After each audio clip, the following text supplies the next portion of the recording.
Hello friends, welcome to SSC Crackers. और इस channel पर फिर से आपका बहुत बहुत स्वागत है। एसएससी स्टेनोग्राफर 2020 का नोटिफिकेशन जो है वो आउट हो चुका है। बहुत ही बड़ी बिग न्यूज़ है। एक और आपको अपॉर्चुनिटी मिला है किसी अच्छे डिपार्टमेंट में जॉब करने के लिए। ठीक है, तो stenographer grade C and D examination 2020 notification out हो चुका है और इस वीडियो में जो है आपको कंप्लीट इन्फॉर्मेशन मिलने वाला है इस नोटिफिकेशन के रिगार्डिंग। तो चलिए स्टार्ट करते हैं। सबसे पहले तो यहाँ पर आप डेट देखिए, इम्पॉर्टेंट डेट क्या है, क्या क्या है।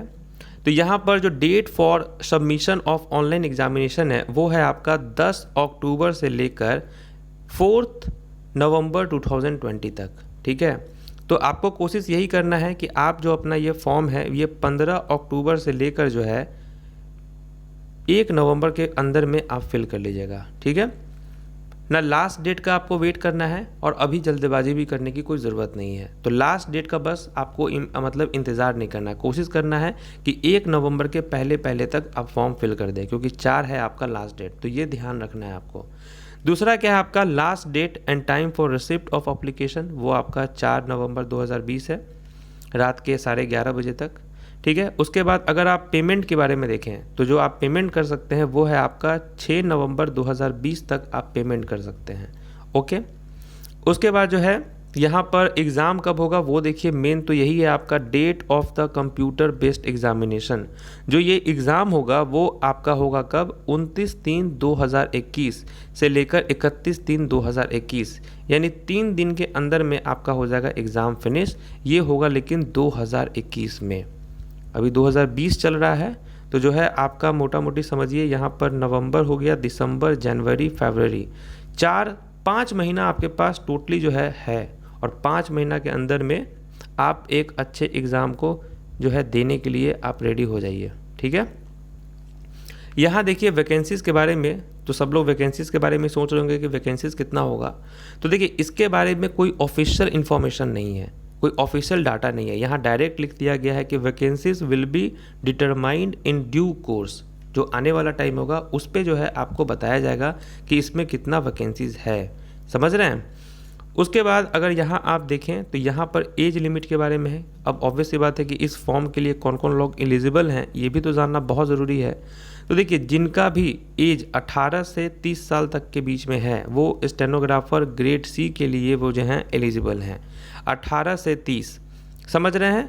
यहाँ पर दिया हुआ है कि कैंडिडेट्स बॉर्न नॉट बिफोर 2/8/1990, यानी कि कोई भी कैंडिडेट जिसका जन्म जो है वो 2 अगस्त 1990 के पहले हुआ है वो इसको अप्लाई नहीं कर सकते हैं। कहने का मतलब है अगर आपका डेट ऑफ बर्थ जो है वो आपका है 1 अगस्त 1990 तो आप एलिजिबल नहीं है। 2 अगस्त के बाद से आप एलिजिबल हैं।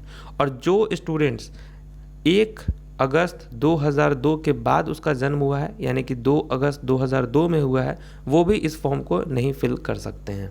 समझ गए। तो एज यही है आपका। अब एज की बात आई है तो रिलैक्सेशन की भी बात हो जानी चाहिए।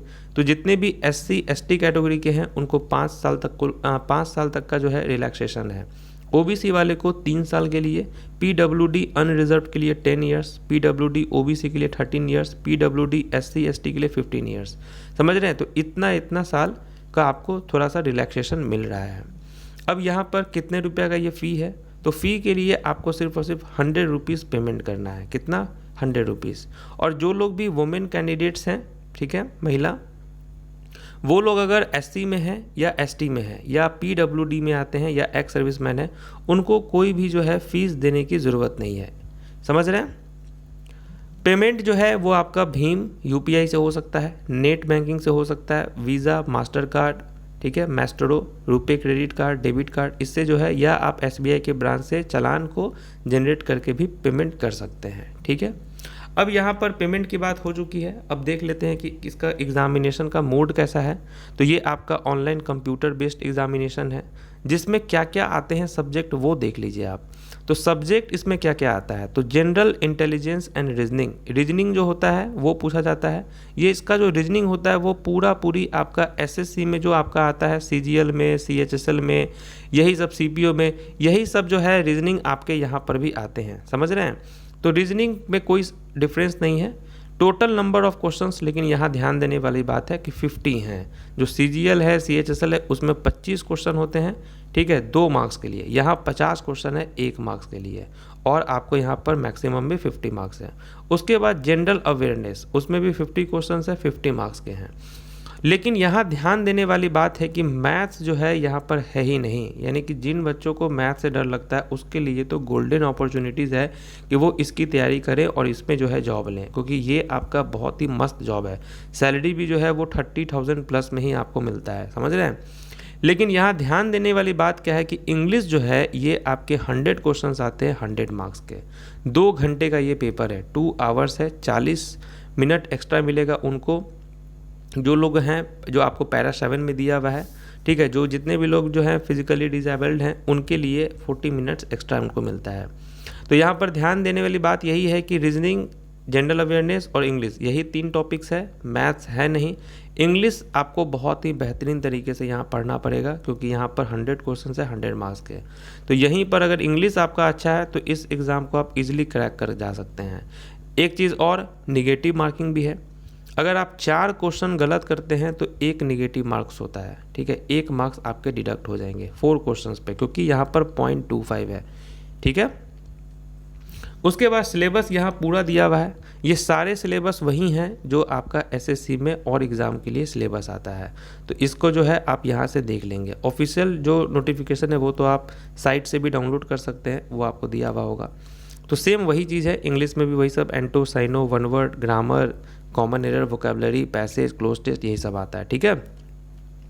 तो जितने भी लोग इस क्राइटेरिया में हैं, उनको लगता है कि उनकी एज 18 से 30 साल के अंदर में है, उनको लगता है कि वो जो है मतलब कि उनको मैथ से डर लगता है और वो चाहते हैं कि वो इंग्लिश, रीजनिंग और जीके के बलबूते इस एग्ज़ाम को क्रैक कर लें, तो वो इजीली कर सकते हैं इस एग्ज़ाम को। तो देर नहीं करना है, कोशिश यही करना है कि 20 से 30 अक्टूबर के बीच में आप इस फॉर्म को फिल कर लेना, ठीक है। कोई और इन्फॉर्मेशन होगा आपको मेन PDF में मिल जाएगा, ठीक है।